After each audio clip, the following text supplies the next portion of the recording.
Hello everyone, and thank you for joining us this evening at Windows on Collections Ulysses. My name is Kevin Molloy, Principal Librarian, Victorian and Australian Collections at State Library Victoria. On behalf of State Library Victoria, I'd like to acknowledge the traditional lands of all the Victorian Aboriginal clans and their cultural practices and knowledge systems. We recognise that our collections hold traditional cultural knowledge belonging to Indigenous communities in Victoria and around the country. We support communities to protect the integrity of this information gathered from their ancestors in the colonial period. We pay our respects to the elders, past and present, who have handed down these systems of practice to each new generation for millennia.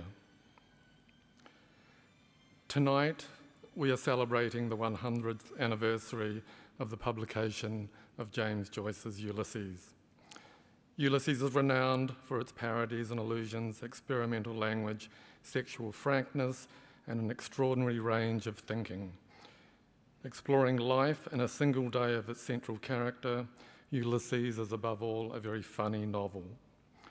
Tonight, we will be exploring and interpreting Ulysses through the lens of identity, diversity, ethnicity, and belonging. Following the discussion, we invite you to take a look at some of the library's important collection items relating to James Joyce Ulysses, which we have displayed here in the Conversation Quarter for one night only.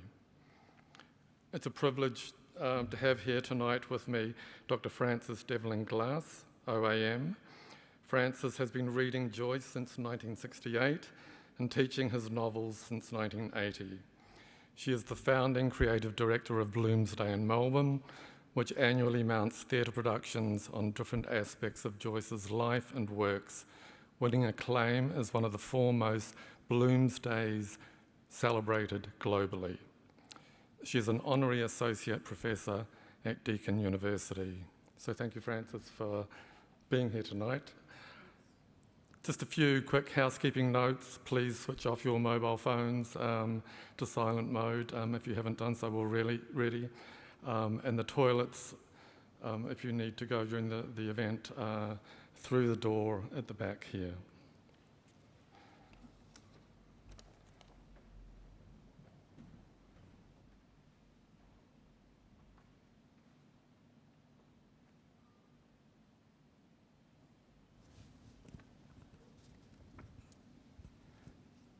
So Frances, I thought tonight, I would like to start at the very first page of Ulysses with its exaggerated humour and parody.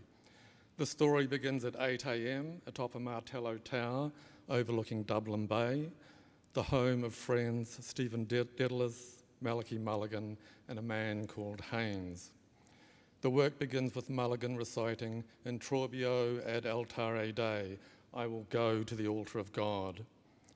It's a prayer from the Catholic Mass, but it's also a Hebrew prayer recited by the high priest in Babylon, calling on God to lead his people out of slavery. It's an extraordinary political statement from the very first.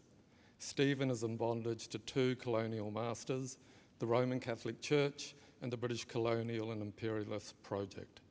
There are strangers in the house, the Englishman Haines shooting imaginary tigers in his sleep and picking at the remnants of Irish Gaelic culture, and Malachy Mulligan, who will sell anything for a quid. This is not an innocent beginning to the novel, but it's one where Joyce has laid his cards on the table from line 1. And the question is, what is he doing here and why? What is Stephen looking for as he stands between the Englishman Haines, who will take no responsibility for history, and Mulligan, who has completely distanced himself from Ireland in its present? And what of the presence of Rome, its church, and the ritualistic form in which this is all presented and critiqued? It's a very powerful beginning, I think. It is. It's an explosive beginning, really, and transgressive at every possible level. I think it's worth comparing the novel just briefly with how he's functioning in Portrait. Portrait, by comparison, looks like a fairly standard Victorian novel. It's dealing with its subject matter more provocatively than many Victorian novels did. But it's a really systematic, measured kind of treatment of the oppressions that Stephen labours under. There's, of course, as you mentioned, the church. There's a family that want him to be a particular kind of Irishman, and he's not prepared to be that. And of course, there's the imperial oppression that Joyce felt very keenly. And those issues continue to be issues for Stephen in Ulysses, except that they're ratcheted up many levels. And I think something you underlined early in what you said, that this is a very funny novel, is something that some readers take a while to get to understand.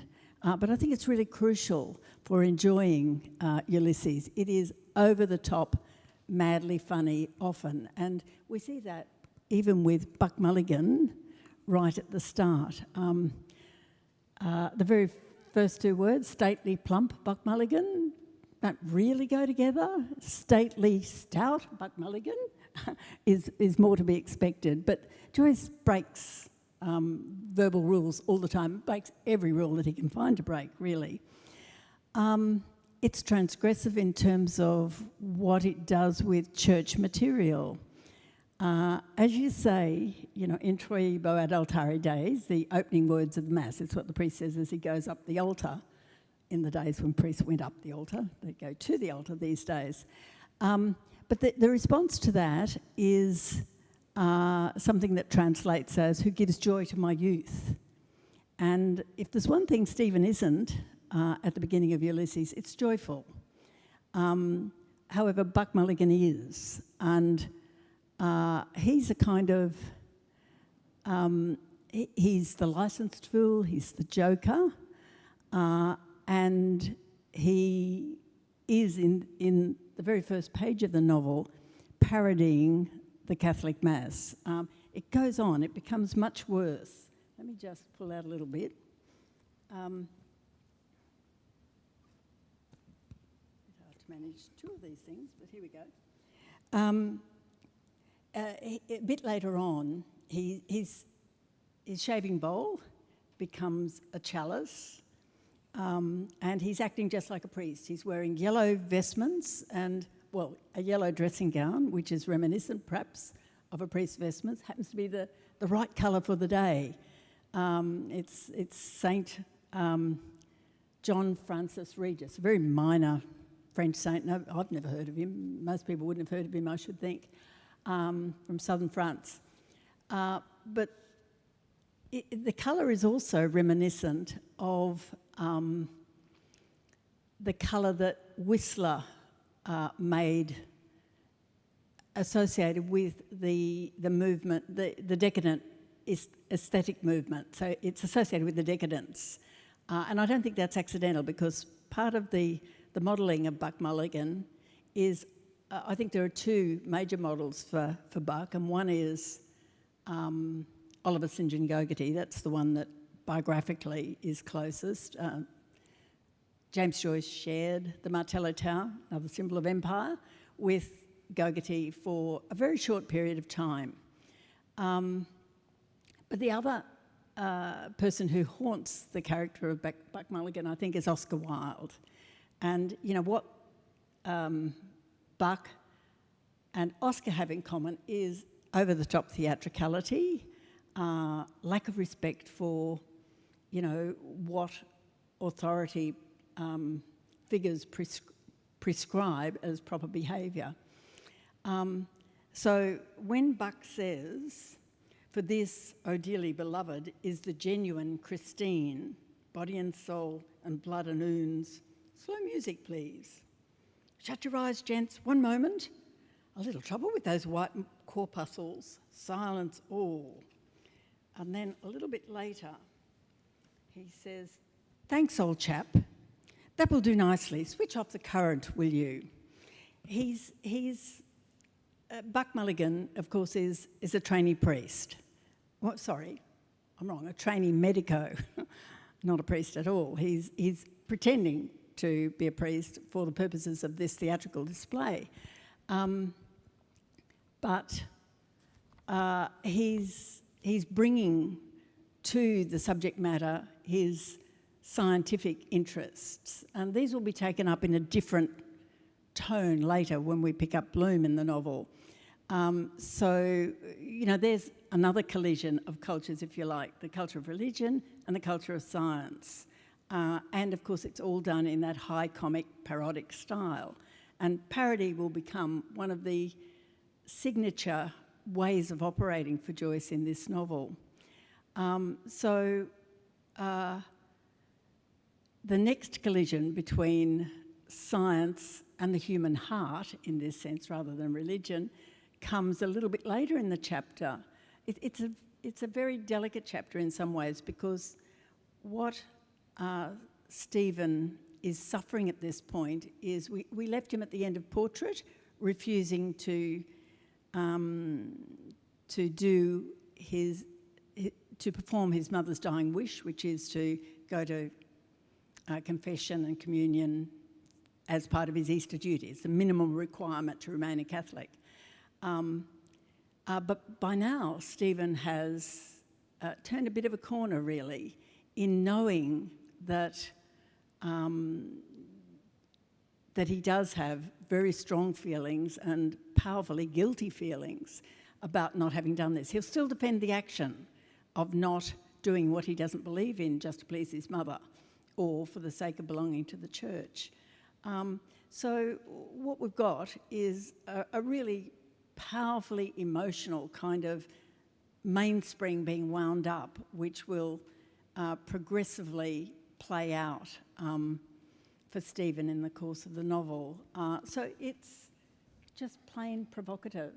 It is. And countercultural. And the same thing with Haines. You mentioned Haines. He's based on a single character this time, somebody that Gogarty had invited to the Tower. He's a really interesting bloke. He's an Oxonian who taught himself Irish from books, who Irished up his name. He by deed poll, he changed it to Dermot. He was Richard Samuel Chevenix's Trench, but in Ireland is known as Dermot Trench, or Diarmid if he's talking Irish to his Irish friends. And he has something really pompous to say,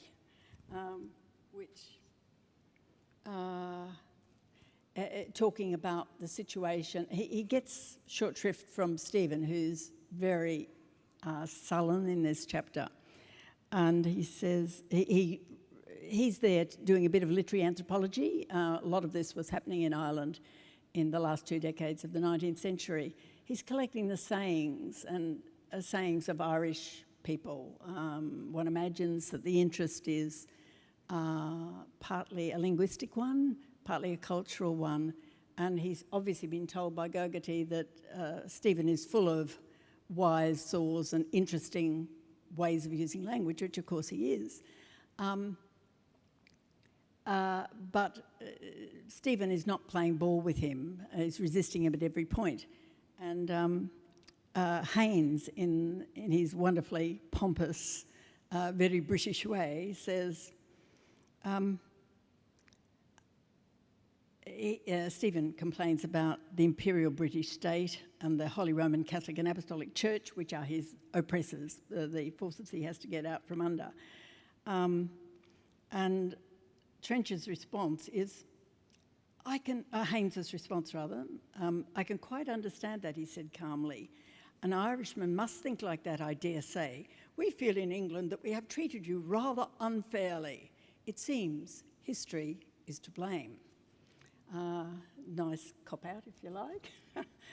It's individual Englishmen acting badly who are to blame, of course. But it raises lots of questions. Absolutely. That chapter. Yeah, fantastic. Yeah. I want to just move on now to fathers and sons. The overarching chronology of Ulysses is interesting. It has 2 beginnings. So the first one, Telemachus, and it starts in the Martello Tower. And then in chapter 4 we have Calypso, which begins in the house of Molly and Leopold Bloom, and that also starts at 8 a.m. and it's a very domestic beginning to that chapter. So the first 3 chapters focus on Stephen. He appears later at midday in the Evening Telegraph newspaper office, and then in the afternoon in the National Library of Ireland. And from there on, he's only a presence mostly in the novel.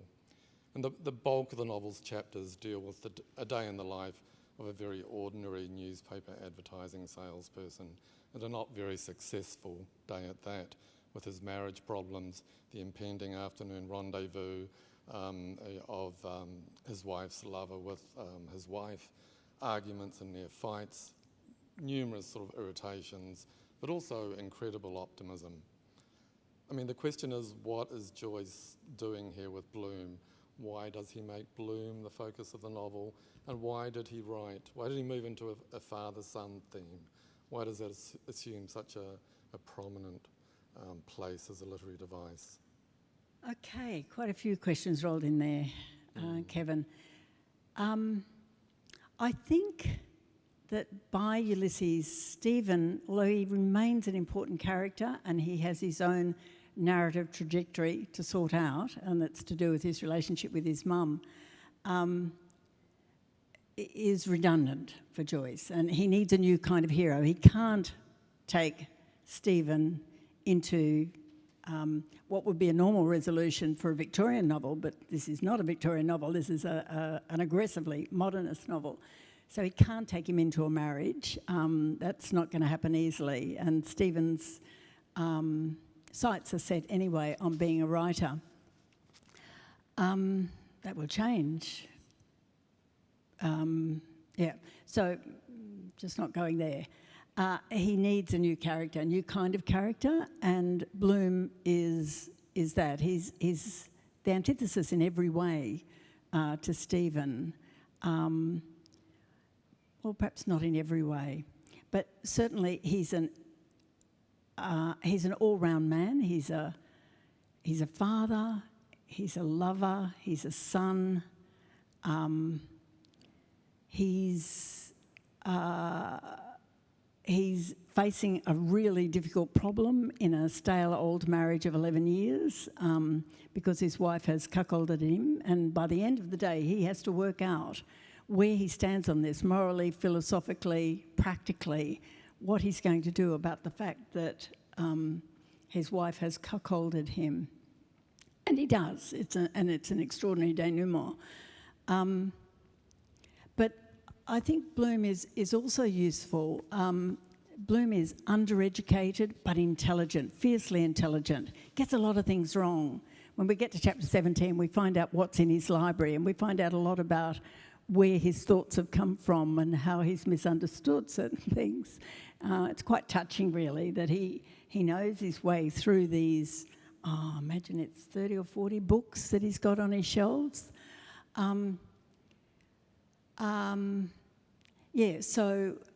Compared with the hyper-educated, refined kind of sensibility of Stephen, Bloom is exactly the opposite. He's a guy who thinks a lot about why things happen and how things happen, and so has lots of interesting perspectives on the world. Like Stephen, and this is one major difference, one major similarity between them, he's on the margins. He's known to be Jewish, and as seemingly everybody in Dublin knows that he's a Jew. He's not an observant Jew, but it is part of his identity, I guess. His mother is an Irish woman, a Dubliner, Ellen Higgins, and his father is a Hungarian Jew. But Bloom himself uses that position. He's actually 3 times christened, once in the Church of Ireland, twice, once by boys in a fountain, and once in a church in Rathmine. So he's technically Catholic and culturally Jewish. But that marginal position means that he's a great observer of Irish cultural protocols and a commentator on them and a critiquer of them. So that's a really useful function for him.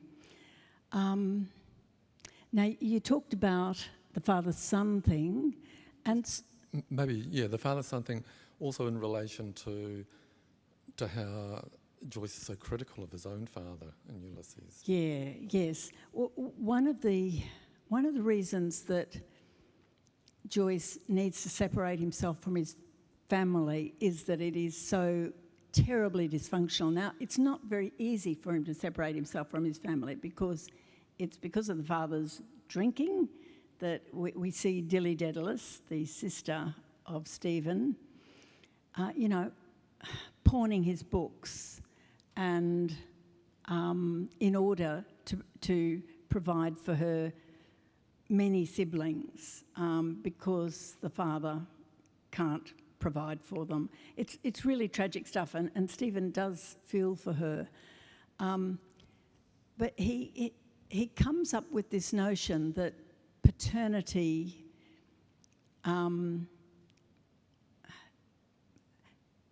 let me put it another way. He doesn't feel any paternal connection to his father. And I know it's a traditional way to read the novel to focus on the father-son thing, and I think that's more relevant to Bloom than it is to Stephen. Bloom wants a son to replace the son he lost when he died at 11 days old, and he and Molly often think about that son, and it's the reason that their relationship has become quite sexually dysfunctional anyway. But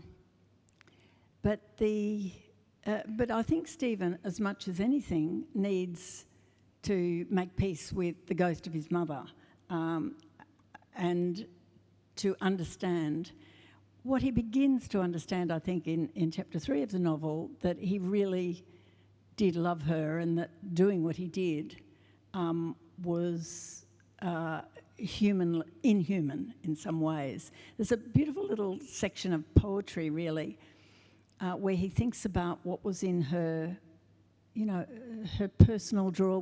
It's a box of mementos of her past life, and he suddenly realises that she was a separate person for him. She didn't exist just to serve him, and that she had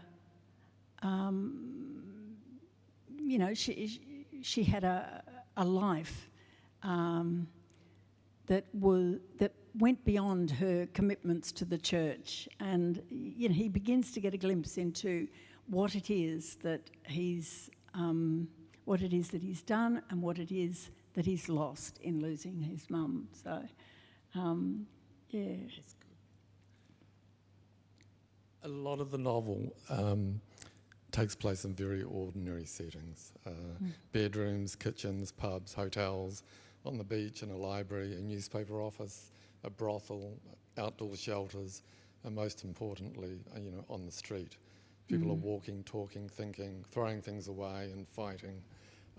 The very centre of the novel, chapter 10, Wandering Rocks, perhaps typifies this. People are moving, observing, walking, they're riding in carriages.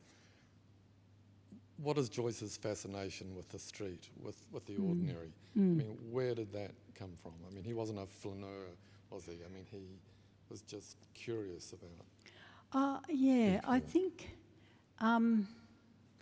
there's something very OCD about the way in which in Trieste and later in Zurich and later again in Paris after a quick return to Trieste, that he felt the compulsion to document Dublin in hyper-realistic detail.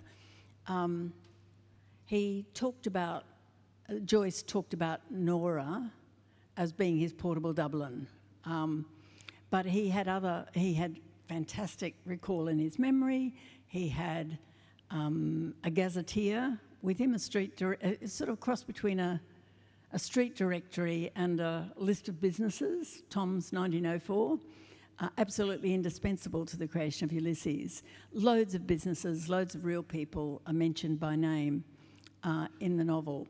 But I think that documenting Dublin in this hyper-realistic way he doesn't feel the need to do it again in Finnegan's Wake. You know, there are some geographical correlations there, but it's not the same attention to detail. I mean, he even had his old aunt Josephine go and measure out the distance between here and there and the drop from here to there. You know, it was a compulsive activity for him. But I think that looking beyond that, I should also point out that Dublin was a city that was walked. It's quite small, and in 1904, that's how you got about. There were trams, there were carriages, but walking was the way in which you did business, and you got from place to place if the places were within, you know, walkable. And Bloom, of course, as the advertising canvasser, is going here, there and everywhere. So that's also important at a plot level. But it also allows him to look into all kinds of social institutions in Dublin. I mean, for instance, he goes into Barney Kiernan's pub, and that's where the ultra-nationalists hang out. But it's also a place that feeds their ultranationalism. It had apparently displays of all sorts of paraphernalia to do with hangings. You know, letters from hangmen, nooses, all sorts of accounts of hangings. These would be political executions. So that it becomes a forum really for exploring nationalism. The library becomes a way of finding out about the literary elites of Dublin, and Stephen in that chapter outlines his theory of Shakespeare, which really is his own theory of how he writes and why he does it the way that he does. But ostensibly, it's about Shakespeare and how he turned his life into, how he cannibalised his own life to turn it into transformative literary artefacts. But what, you know, there are terribly excluding practices going on. Here we've got, at one stage, one of the librarians says, oh, there's nobody writing in Ireland today who'll make the next bard. And they are all bardolaters, they're Shakespeare lovers. He's sitting right there in front of them, but he is excluded from their literary soiree later that day. And you get a good look into what it was that these conservative senior literary men in the city expected of literature, and it becomes a measuring point really to see the ways in which Joyce will break the rules that they think are immutable and eternal, really. You know, they're really Neoplatonic thinkers, and couldn't admit that the bard would ever make a mistake. So, whereas Stephen thinks that mistakes are great; they're portals of discovery, and of course, Joyce, of course, is in the process of demonstrating this in his own work. And similarly with the chapter you mentioned, Wandering Rocks, absolutely marvellous chapter, 19 little vignettes of just ordinary day-to-day Dublin life, all happening at the same instant and all intertwined in really beautiful ways. Bookended by the two big institutions he's having to deal with, viceregal carriage at the end and Father Conmee, representative of the church, at the beginning. And in between, all manner of ordinary people. We get a glimpse of Molly, who doesn't leave her house all day, except to put an arm out the window to give some money to a one-legged soldier who's begging down below her window. It's just a little tiny bit of insight into, Molly's sense that will be expanded in the final chapter of the novel, that, these beautiful lives being wrecked by wars, and her sense that, you know, her role in the garrison, she's a daughter of the regiment in Gibraltar as a young girl, that her bounden duty is to make sure that men have a good time before they go to war in case they don't come back. So this one-legged sailor, I think he's a sailor or a soldier, I'm not sure, you know, is a proleptic hint, if you like, of what will be expanded on later in the novel. It's a beautiful, you know, it's not a bad starting point to read Ulysses, because it does give you a very broad section of activities happening in Dublin on that day. So Dublin, you know, at the turn of the 20th century, was a very ordinary place, and I mean, Joyce turns it into something fabulous and magical, you know, with the individual as, you know, hero of his or her domain. Much of the book was conceived and written in the, you know, Austro-Hungarian city-state of Trieste, one of the most cosmopolitan places on the Italian and Austrian peninsula. So with Austrians, Hungarians, Slavic communities, Turks, and a very large Jewish population. In terms of character and cityscape and that awareness of ethnic difference, how much do you think he drew from Trieste? I mean, Trieste must have, his thinking about what the city is and could be, I'm pretty sure he must have drawn from what he saw there and put into Ulysses. Yeah, I think Trieste was a huge breath of fresh air for Joyce, moving from monocultural Ireland into, you know, the much broader cultures of Europe. It was exciting, I think, for both of them. Joyce was able to do things in Trieste that were closed off to him in Ireland. But I think the most important exposure, as you say, is to that multicultural scene that existed in Trieste. He was teaching English as a second language, and he had access to well-educated Triestines, among them a novelist by the name of Ettore Schmidt. His pseudonym was Italo Svevo, and he becomes one of about 6 models for Bloom, actually. Terrific bloke. They became a mutual fan club, and in fact, Svevo is well regarded now as an important Triestine Italian novelist, but he was Jewish, and you know, gave him a much fuller access to Jewish culture than he could have got in Dublin. It's quite interesting that Joyce makes Bloom of Hungarian Jewish descent. In fact, the numbers, I was just reading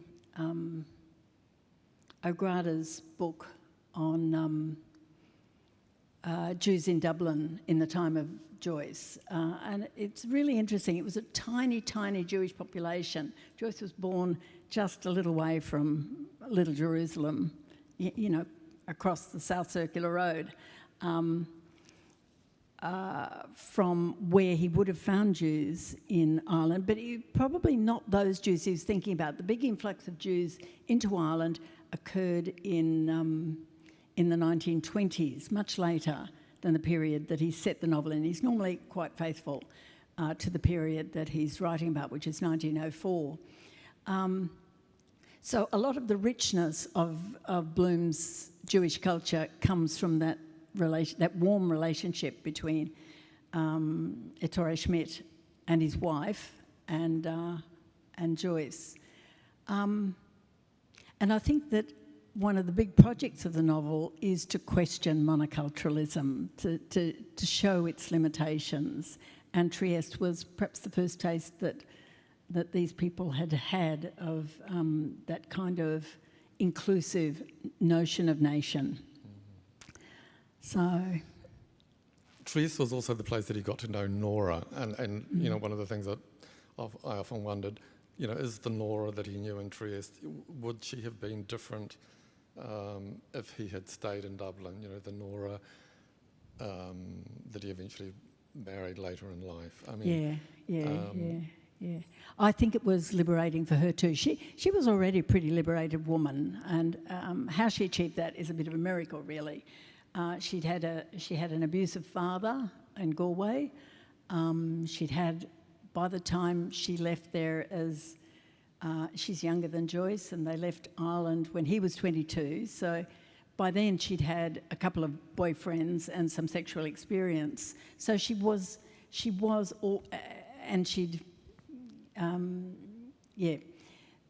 a pretty liberated woman, and I think that's part of what drew Joyce to her in Dublin when they met in 1904. But it was undoubtedly a much freer, morally, socially.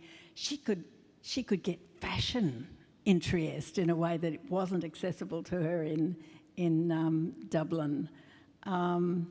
It was a really exciting time, and I think that in the novel, I only began to think about and worry about this just recently. I've never thought to ask why he cares so much about being hyper-realistic in his depiction of Dublin, but he'd never been to Gibraltar.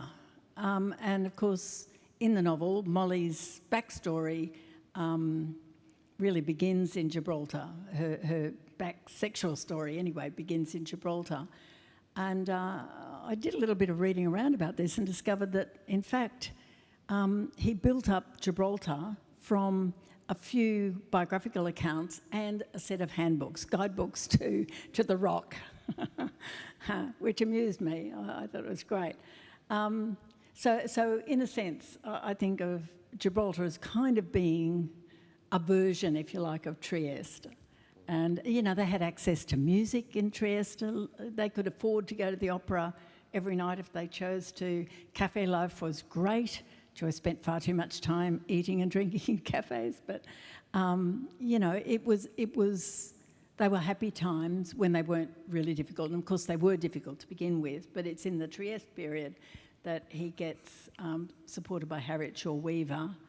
And, you know, some of the money troubles receded a bit, and that's partly because Joyce was a shocking money manager. Never really... Well, they did progressively get more comfortable as time went by. I want to come back to Barney Kiernan's pub in Little Britain Street in the Cyclops chapter. You know, when I first read Ulysses when I was 30, I mean, it's that chapter that stuck in my head, really. You know, it's full of drunks and a cranky cast of characters, sort of exaggerated ordinariness, you know, transformed into mythic proportions. There's the citizen Michael Cusack, you know, the founder of the Gaelic League. You know, he's a militant Fenian, an anti-Semite. His mongrel dog, Gary Owen, who is only spoken to in Irish. There are accusations hurled at Leopold Bloom for being an outsider, a Jew, and he's called upon to explain his idea of the nation.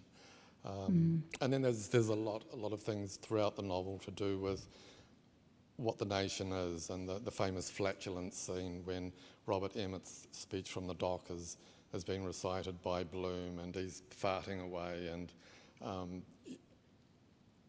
why were these things so important to Joyce? You know, what was his idea of the nation? Did he have an idea of the nation? And why did he treat it? You know, the idea of these are quite serious political ideas, and he's treating it in a very sort of mock heroic way.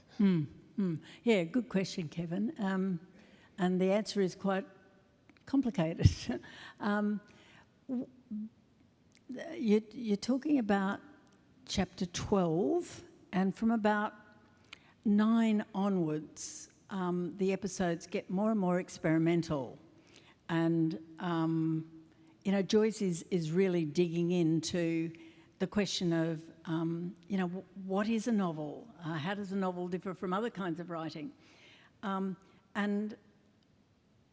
Cyclops is a glorious chapter, and it's partly to do with how it's written. As you say, there's the straight narrative, the barflies who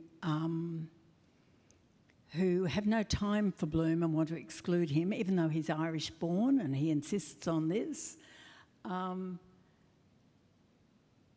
They exclude him on the grounds of his Jewishness, and they peddle a whole lot of stereotypes about Jewishness. In this chapter, he's effeminate, he's mean with his money because he won't treat them a drink. Now, Bloom, in fact, is spending more on charity in that day than they know about, and vastly more than any one of them would have spent. I think he spends 5 shillings of a fairly limited budget in supporting Paddy Dignam's widow. But this, and what happens is that it's narrated by a really ugly figure, unnamed tax collector, who's really cynical. And it's interrupted by 31 to 33, depending on how you count them, passages of parody or pastiche, and they're wonderful interruptions. Without them, the chapter would be very nasty and ugly indeed. And about half of the passages that interrupt the chapter, the interpolations, are in over-the-top heroic styles. They're all strange in one way or another, but about half of them are in archaic Irish styles, is what I'm meaning to say. And they range from, the first one in Inishvale Affair is a wonderful praise poem to Dublin, to the Dublin market actually. It's treated as if it were a kind of ambrosial paradise which grows everything, including eucalyptuses, which is quite fun. Anyway, and what this is Joyce had fallen in love. One of his poetic anchors, apart from Yeats, whom he also criticises, is Clarence Mangan, a mid-century young Ireland poet. And he translated a praise poem written by a Northumbrian king dating from about the 7th century. He'd spent a year in Ireland. He'd learnt Irish in order to write this praise poem, and it's about Irish hospitality. It's an absolutely glorious poem, which Joyce can use. Now, that is not being sent up. I think it is, what it conveys is a sense of the glories that were before the colonial period. That's part of the point of it. There are other parodies which aren't quite as flattering. They're marvellous stuff about Guinness, one of which is flattering and the other talks about the rats that vomit in the vats. Guinness wouldn't like that. But these interpolations allow him to look at all sorts of questions of nationalism that he wants to critique. He's an anti-nationalist at heart, I think. He's a pacifist in an era when it was very unfashionable to be a pacifist. There were wars happening all around him, wars fought in the name of national pride as well. But he's needing to critique that, and these interpolations sort of sit in. He's questioning exceptionalism, he's questioning the use of force to achieve ends. He's writing this, remember, after the Easter Rising, so again, it's politically transgressive material. The Easter Rising gets one little tiny coded mention in this chapter. And here, to go back to your earlier question about Trieste, it's useful to him because it offered him a notion, an idea of the nation that is inclusive of other cultures as well as that is open to cultural difference. It's a remarkable chapter. It's my second most favourite chapter, I think. That's my favourite. My favourite's Ithaca. I want to talk about bodies and gender next. Let's just start with the body. Chapter 6 is the Hades chapter, where the best thing happening in town is a funeral. So Hades is a sustained description of some of the more grotesque aspects of death.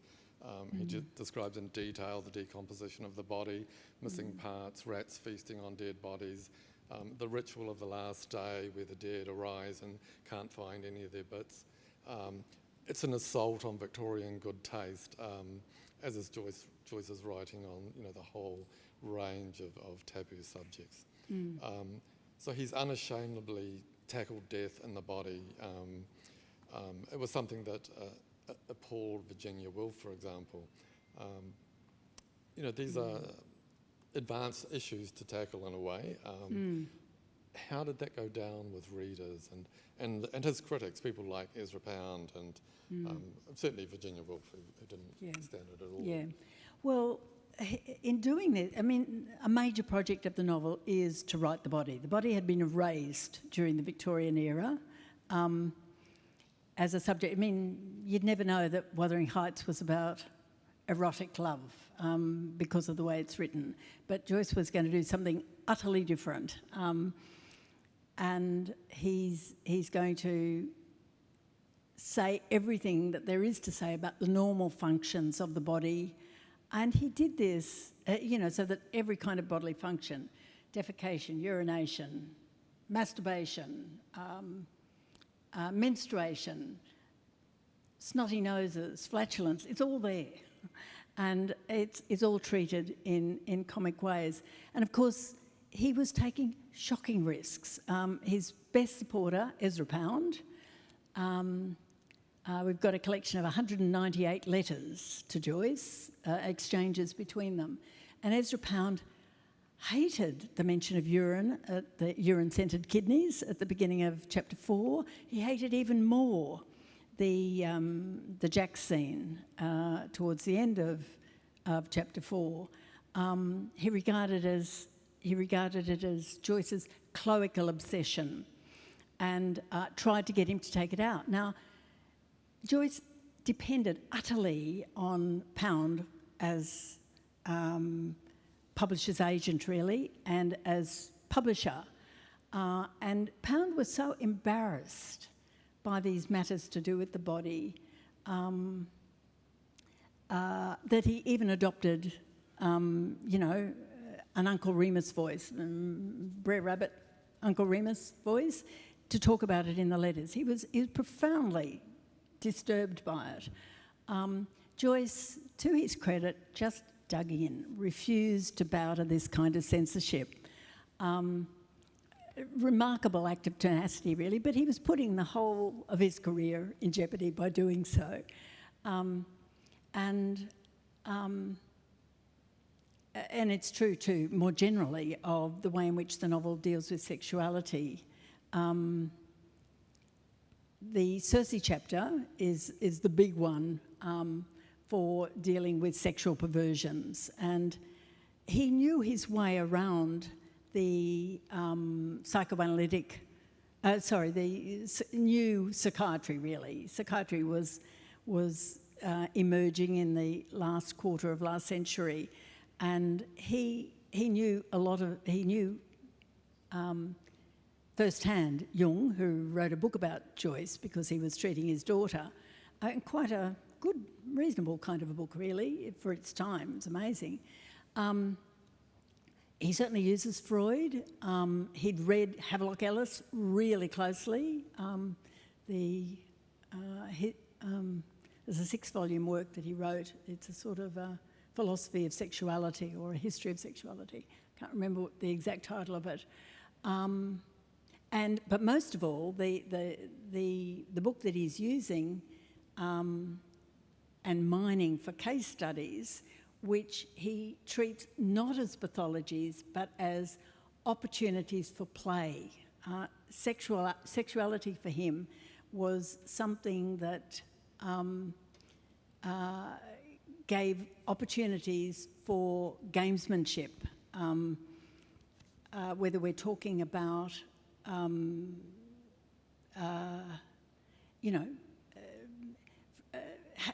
the book I'm referring to is Psychopathia Sexualis, Kraft Ebing, and it was a handbook for psychiatrists and doctors. The very naughtiest bits were written in Latin so that you and I wouldn't be corrupted by them. But it's really interesting to see Joyce using these in order to explore notions that are very familiar to us now, but were very unfamiliar in his day. In particular, he's interested in the idea of gender being a performance. What happens in this chapter is that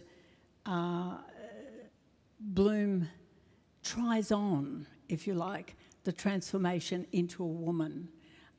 He's a bit of a masochist, and in real life, in real fictional life, his wife is inclined to sadism. She really likes to hurt her husband, and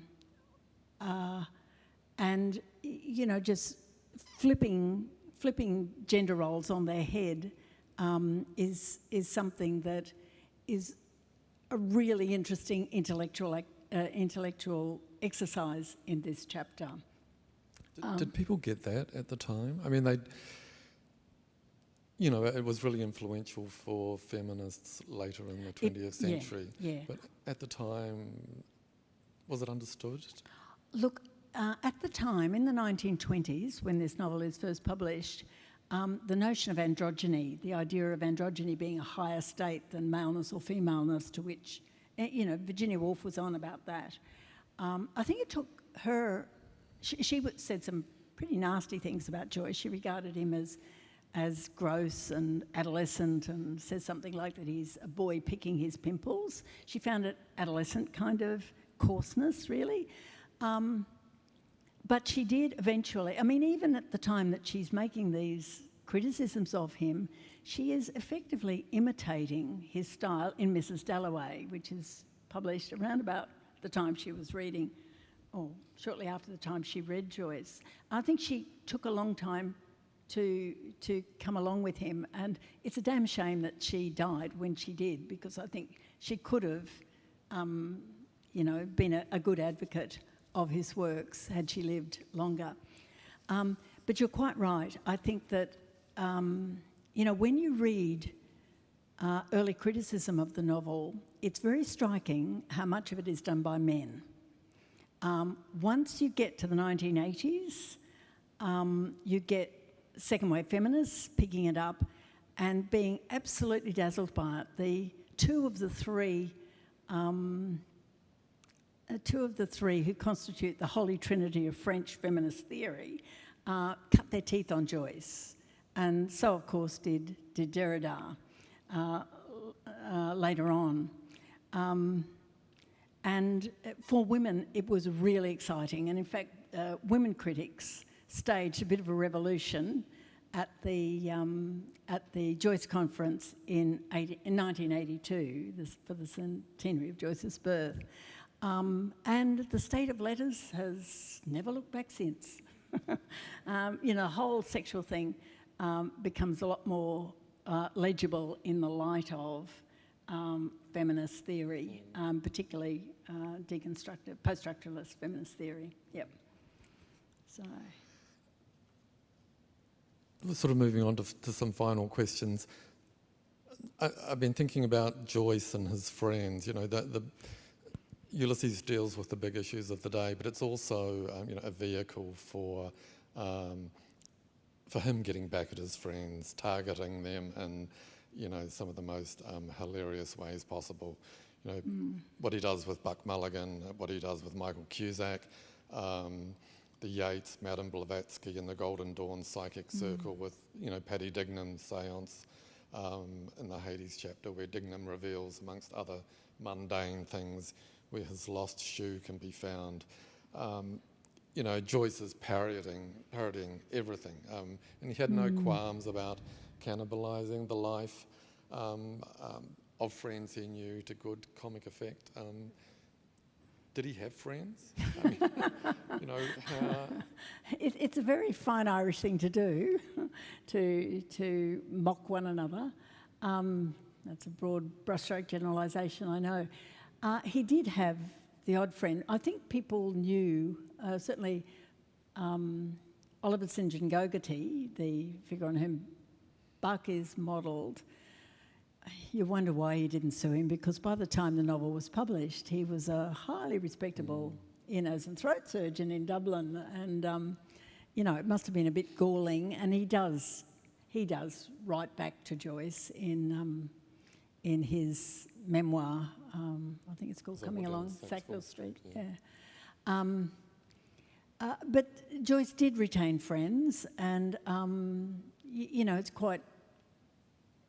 One of the best of them is Byrne, the guy who lived at 7 Eccles Street, one of the possible models for Bloom, one of the 6 I mentioned before. And Byrne was the guy who, when just trying to think of the man who, one of Joyce's former associates told him a lie when he was back in Dublin in 1909 that his wife. Not his wife, she was his partner. Nora had dated somebody else on alternate nights to when she was dating Joyce. This is way back in 1904. And Byrne was the guy who set him straight, that this was an out-and-out lie. And Joyce had a fair bit of reconciling to do with Nora as a result of this. And strangely and wonderfully, his brother, despite much provocation, remained a good friend, and a good friend to Nora as well. I think it's with Joyce. There's a benignity in the malice. There's a good humour in it that makes it easier perhaps to overlook. And even with Yeats, certainly he mocks Yeats's occult tendencies, and the Madame Blavatsky circle, as you say, come in for a bit of roasting in the séance sequence in Cyclops. But there are loads and loads of coded tributes to Yeats. The fact that Stephen sings his own composition of Who Dares to Go with Fergus Now when his mother is dying is a very tender moment in the novel. And I think that, under all the brashness and under all the sense that Joyce was labouring with, that Yeats was old guard and here am I, the new one, that there's still the capacity to admire, the literary traditions of which he's the inheritor. And, what he does with the Clarence Mangan poem that I referred to before is similar to that. He's a very full-hearted and generous writer, I think. But he does draw on, there are dozens and dozens of people that he knew that he included in the novel. It's, well, Father Conmee would be a good example. Yeah. I think Portrait is kinder to Conmee than Ulysses is, but there's a bigger issue being negotiated there, and that is the sense of entitlement that these sort of rich orders and over-praised, overvalued, clerics had. And, the Father Conmee is represented in Wandering Rocks as the kind of person who has these totally empty pastoral conversations with his parishioners that have no content in them whatever. They're form for form's sake, and show the obeisance of undereducated Dubliners to church hierarchy, which is really quite dangerous. You know, the Bloom sort of level of critique that you get in Lotus Eater's chapter, where he looks at women at their devotions and thinks, no, this is, you know, a form of collective hypnosis, really, you know, putting people to sleep, stopping them from thinking and judging. Yeah. I wonder, Frances, if you could say something about Ulysses in Australia and, you know, censorship issues. Yeah. I'm very interested in what happened here in Australia because it's kind of strangely out of step with what happened in other parts of the world. The Commonwealth took over censorship in 1901. Formerly it had been done by the states. And of course, by the time that Ulysses was published in Paris in 1922, it had been banned in the States in 21. The British wouldn't touch it with a barge pole. Or they did actually produce the Egoist edition, but it was, as the books on censorship very quaintly call it, it was burnt in the king's chimney. A lot of books were burnt. So there's a period then between the publication of the novel 1922, the reversal of the American judgment by Justice Woolsey in 1933, and the first British edition in 1936. What happens here in Australia is that whatever the censor was doing, we don't know, because the records were moved from here in Melbourne to Sydney before they went to Canberra. There's talk about, I'd say Sydney was used as a storage until stuff was built in Canberra. And there was a fire in Sydney. So a lot of records have been destroyed. So the first that the Australian nation knew about censorship of this novel was in 1929, when it was one of three books, the first three books to be censored by the Commonwealth Censor. So there's Ulysses is one. There's a Zola that's banned, and there's also Molly's favourite. Help me, Kevin. Paul de Kock. Paul de Kock, yeah. Nice name he has, Molly says. So these three novels only were banned in 1929.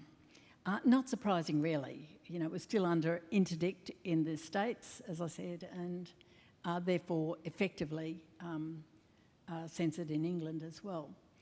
1933, it comes out of censorship in the States, and the first copies that they publish are, sadly, pirated, corrupt editions. The first decent UK edition, I don't know when the first American edition was, because for Australia it was the UK that mattered, as it still does for copyright reasons. The first UK edition was published in 1936, and it came out of copyright here in Australia in 1938, but only briefly, because somebody erroneously told the censor that it was still censored in Britain, so it went back into copyright. It was just a mistake. And it remained in copyright until 1953, when it quietly was let out of the bag. Now, one of the champions for it here in Australia was Nettie Palmer. Nettie and Vance, Nettie Palmer, as you probably know, was a great broker of Australian literature, and she'd done some of her nationalist formation in Dublin. It's not widely known, but she talked to all sorts of people who mattered in Dublin in the 1920s. She, mixing with extraordinary people, had incredible access. And she was a great advocate for the novel here in Australia and found the censor's secretive ways really offensive.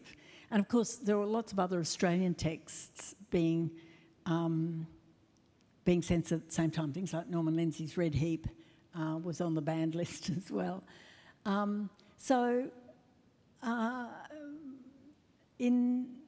But in the 30s, and it had to have been illegal to be doing this, the universities wouldn't touch it. There were people at Sydney University who were advocating for it. Professor Waldock was one of these, and another, he was in the English department, I suppose, it would have been then. And there's another professor in Sydney called John Anderson, much better known as a libertarian, professor of philosophy, occupied the Challis Chair of Philosophy at the time. And he started teaching it, not in the universities, interestingly, but in the Mechanics Institutes in the 30s. And a book you'll find over there belonged to a friend of mine who read it, bought it in Australia in 1938, probably in that window of opportunity when the ban was lifted. I don't know how long it lasted, but the churches arced up. The Anglicans were the only ones that supported, so pat on the back if you belong to that tradition. The Catholics didn't like it at all. And neither did lots of other religions, including the Salvationists. So there was a pretty strong chorus of objection to it. But John Anderson took it into the Mechanics Institute in Sydney, and that's where my friend read it as an undergraduate at Sydney. And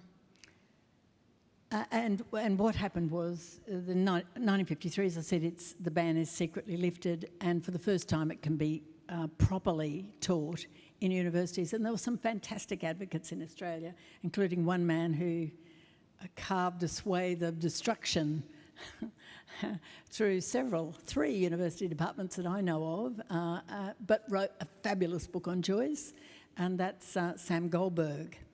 Wrote The Classical Temper in, I think it was 1959. So, I think there's scholarship going on quietly and behind the scenes before we got to read it. And teaching it took even longer. Sydney was early. Melbourne, Sam Goldberg went to Melbourne, and I think he probably taught it here. I haven't had confirmation of that yet, but some of you may know.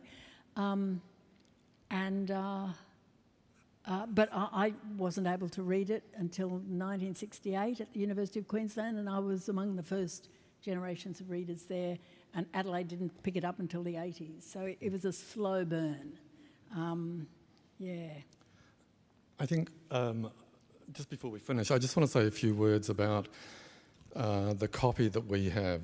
So the State Library of Victoria has a first edition, a signed first edition. It was gifted to the library by Frederick Joseph Bryant on the 24th of August 1922. And people have asked who was Fred Bryant, and he is a bit of a mystery man. We know something about his grandparents. His grandfather was Michael Joseph O'Brien, who was transported to Hobart in 1843. He served time on Norfolk Island, and he married a Scotswoman, Margaret McLean, who was also transported. The family changed their name from O'Brien to Bryant with a Y, and then Bryant with a T. And Lachlan Bryant, Fred's father, was a reporter. He worked on The Age in Melbourne, on the Sydney Morning Herald, and was news editor of the Sydney Daily Telegraph. He was also a trustee of the Public Library of New South Wales before he moved to London, where he joined the editorial staff on the Morning Post. Now his son Fred, who gave us the first edition, attended Sydney Grammar before moving to Victoria, and he was listed as a reporter, as was his brother, who later became an editor on the Argus. In 1917, Fred Bryant became engaged to Irene Maud Kiddle, who was a member of the famous Kiddle family, who were pastoralists, and I think the daughter was the famous Margaret Kiddle, who wrote the Men of Yesterday. So Fred was listed in 1923 as a manager for the Royal Bank of Australia. He styled himself as a gent. He was a friend of Lionel Lindsay. He commented on things to do with the National Gallery of Victoria, and he did gift other smaller volumes to the Melbourne Public Library.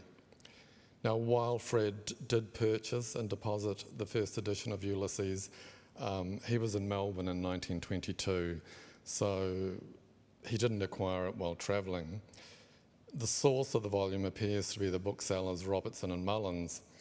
On the 29th of July in 1922, the Elizabeth Street Company placed a single ad in the Argus, a very, very tiny ad, informing the public that they had secured a few copies of the first edition of Ulysses, including one signed copy by Joyce.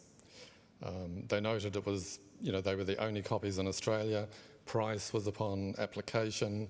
They did have a manager in London at the time, and it's quite possible the order was placed through that manager.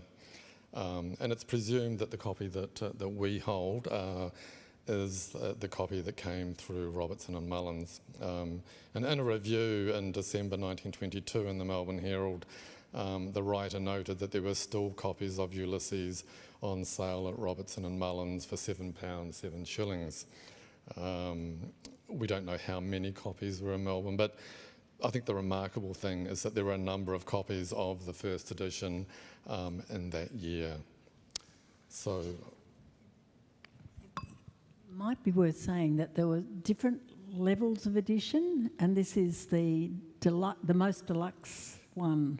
yes. Yeah, and there were cheaper versions, obviously. Yeah, I think the cheaper price meant that it was the next level down in terms of the edition.